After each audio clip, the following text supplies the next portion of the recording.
الحمدللہ نحمدہ و نصلی علی رسول الکریم۔ سیرت ابن اسحاق میں ہے کہ عوف اشجعی رضی اللہ عنہ کے لڑکے کے حضرت سالم رضی اللہ عنہ جب کافروں کی قید میں تھے تو حضور صلی اللہ علیہ وسلم نے فرمایا ان سے کہلوا دو کہ بکثرت لا حول ولا قوت الا باللہ پڑھتے رہیں۔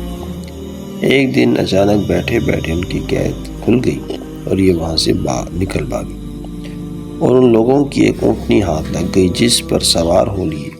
راستے میں ان کے اونٹنوں کے ریوڑ ملے، انہیں اپنے ساتھ ہنکا لائے۔ وہ لوگ پیچھے دوڑے لیکن یہ کسی کے ہاتھ نہ لگے، سیدھے اپنے گھر آئے اور دروازے پر کھڑے ہو کر آواز دی۔ باپ نے آواز سن کر فرمایا اللہ کی قسم یہ تو سالم ہے۔ ماں نے کہا ہائے وہ کہاں؟ وہ تو قید و بند کی مصیبتیں جھیل رہا ہوگا۔ اب دونوں ماں باپ اور خادم دروازے کی طرف دوڑے، دروازہ کھولا، دیکھا تو ان کے لڑکے حضرت سالم رضی اللہ عنہ ہیں۔ وہ تمام صحن جو ہے اونٹوں سے بھرا پڑا ہے۔ پوچھا کہ یہ اونٹ کیسے ہیں؟ انہوں نے واقعہ بیان کیا تو فرمایا اچھا ٹھہرو میں حضور صلی اللہ علیہ وسلم سے ان کی بابت مسئلہ دریافت کر رہا ہوں۔ نبی کریم صلی اللہ علیہ وسلم نے فرمایا یہ سب تمہارا ہے، جو چاہو کرو، جزاک اللہ خیر۔